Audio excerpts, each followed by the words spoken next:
Good morning. Today I want to talk to you about oral care in care homes and the difference that it can make, a good oral care regime can make to people's lives.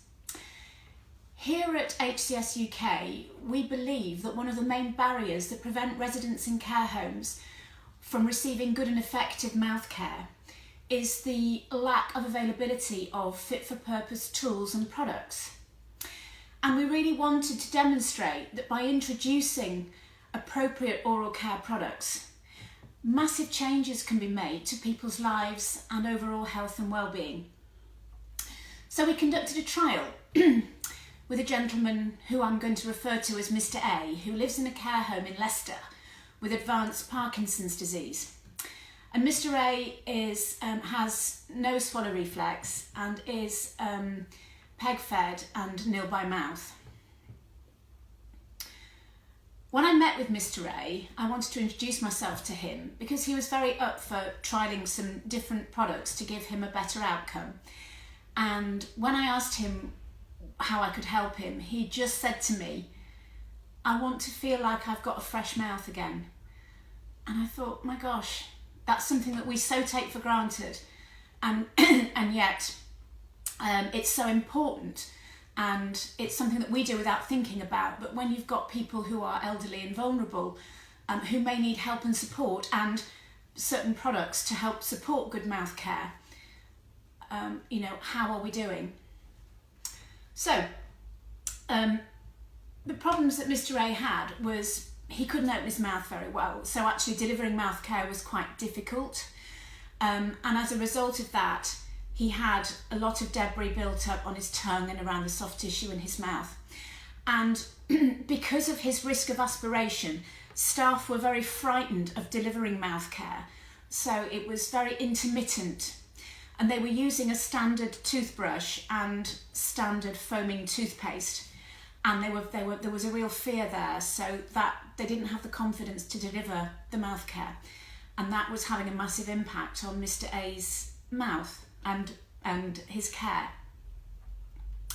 He also had severe halitosis as a result of the debris and the lack of oral care that was being delivered, and that was having a massive impact on his social life and his communication and the level of communication and his relationship with his wife. So we recommended that Mr. A trial some of our products, and we introduced a compact, soft-headed toothbrush which has the ability to angle the head so that you can reach all those hard-to-reach places much more easily. And because it has the small head, it's very easy to get into a mouth that doesn't open very wide. We also recommended a non-foaming toothpaste, something that's called SLS free. Sodium lauryl sulfate is the product that goes into toothpastes and shampoos, which causes the foaming.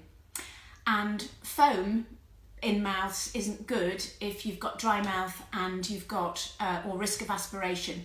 A, it can be extra drying on the mouth, and B, it can increase the risk of aspiration.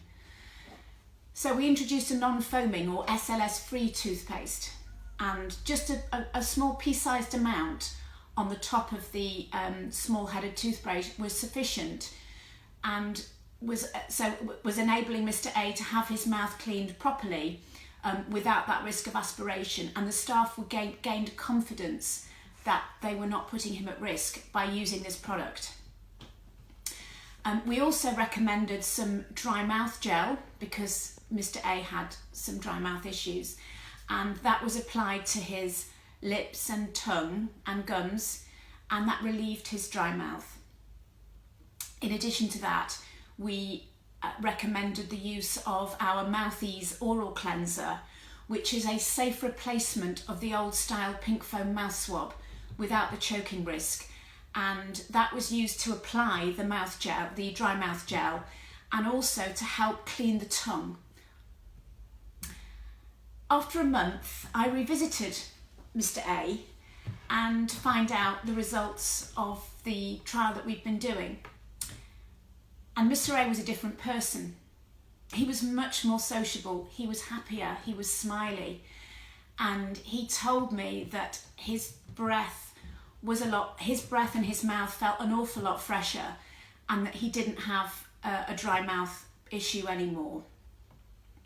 What was lovely to hear was Mr. A's wife, who visits every day, and what she told me was that she had noticed his breath was so much more fresher when he was speaking, and as a result of this, they were physically much closer as a couple and would sit right next to each other, and they were kissing regularly, and this again had a massive impact on Mr. A's quality of life and quality of relationship with his wife.